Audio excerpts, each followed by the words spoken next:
सर्व श्रोत्यांना आदरपूर्वक नमस्कार. आत्तापर्यंत आपण महादेवांचे कालभैरव, शरभ अवतार, गृहपती अवतार, यक्षेश्वर अवतार, महेश अवतार, पिपलाद अवतार पाहिला. आज आपण आजच्या भागामध्ये नंदिकेश्वर अवतार पाहणार आहोत. पाहूया त्याची कथा. शिलाद नावाचे एक धर्मात्मा मुनी होते. एके दिवशी त्यांच्या पितरांनी स्वप्नात येऊन त्यांना असे सांगितले की आमचा उद्धार व्हावा असे तुला वाटत असेल तर पुत्रप्राप्तीसाठी प्रयत्न कर. म्हणून तो शिवलोकी गेला. इंद्राच्या उपदेशाने प्रदीर्घ काळ कठीण तपश्चर्या त्यांनी केली आणि त्यानंतर इंद्र प्रसन्न झाल्यानंतर ते त्या मुनींना म्हणाले की तुम्हाला कोणता वर मागून घ्यायचा आहे तो तुम्ही मागून घ्या. त्यावेळेस शिलाद मुनी म्हणाले की तुम्ही माझ्यावर प्रसन्न असाल तर मला अयोनिसंभव पुत्र द्या, त्याला मृत्यू नसावा. त्यावेळेस इंद्र त्या मुनींना म्हणाले, या जगात जन्मलेल्या प्रत्येकाचा मृत्यू ठरलेला आहे. ब्रह्मदेव आणि विष्णू शिवजीपासून उत्पन्न झाले आहेत, तरीही त्यांच्या आयुष्याची मर्यादा ठरलेली आहे.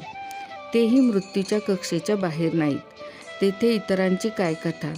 मी तुम्हाला अयोनिज पुत्र देऊ शकतो, पण मृत्यूरहित पुत्र देणे मला शक्य नाही.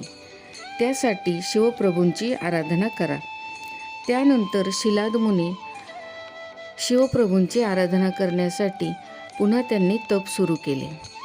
शिवजींनी प्रसन्न होऊन स्वतः ते त्या मुनींच्या समोर अवतीर्ण झाले आणि ते म्हणाले की हे मुनीश्रेष्ठ, मी तुमच्यावर अतिशय प्रसन्न असून तुम्हाला जो वर पाहिजे तो तुम्ही मागून घ्या.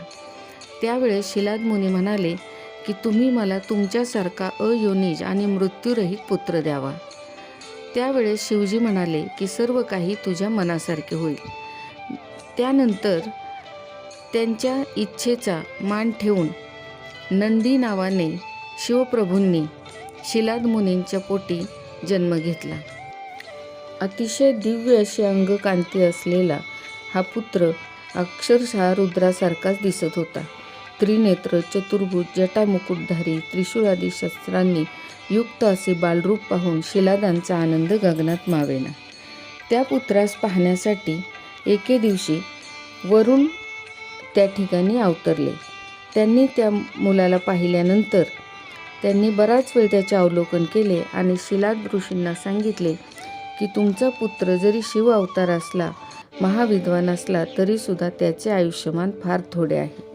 त्यावेळेस शिलाद मुनींना फार दुःख झाले आणि त्यांनी अतिशय शोकाने आपल्या मुलाला हृदयाशी कवटाळून ठेवले व आक्रोश करू लागले. त्यावेळेस त्या मुलानेच आईवडिलांचे सांत्वन केले आणि सांगितले की तुम्ही कुठल्याही प्रकारे दुःख करू नका. मी हा शाप खोटा व्हावा किंवा ही भविष्यवाणी त्यांची खोटी व्हावी म्हणून शिवप्रभूंना शरण जाईल आणि त्यांची तपश्चर्या करेल.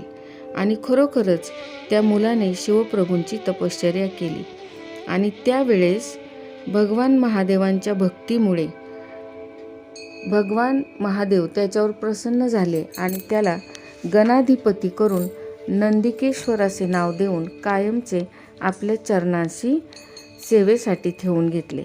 त्याचबरोबर शिलाद मुनी आणि त्यांची पत्नी देखील अखेरपर्यंत शिवचरणी लीन झाले.